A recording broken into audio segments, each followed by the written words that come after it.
কারো বাড়ি গেলেই লোকজন একটা কথা বলে, আপনার নিজের বাড়িই মনে করুন।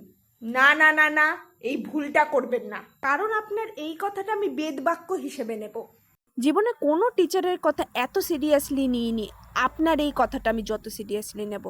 সোজা খাটে গিয়ে বসে পড়বো, বালিশ নিয়ে হেলান দিয়ে আরাম করছি, দরকার পড়লে আপনাকে তাড়িয়ে দেবো ঘর থেকে, আমি আরাম করছি তাই।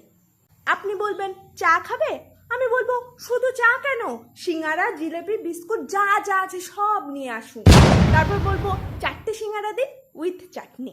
আপনি যদি ভুলক্রমে বলে দিয়েছেন সরি, এগুলো তো বাড়িতে নেই, আমি বলবো কেন নেই, আপনি জানেন না আমি আসবো, তাড়াতাড়ি নিয়ে আসুন, আই এম ওয়েটিং।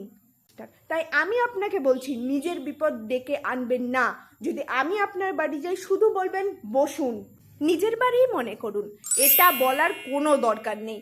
যেচে বিপদ সোফায় এনে বসাবেন না, কারণ আমার এই ব্যবহার দেখে আমার নিজের বাড়ির লোকই বলে এইটা তোর নিজের বাড়ি মনে করিস না।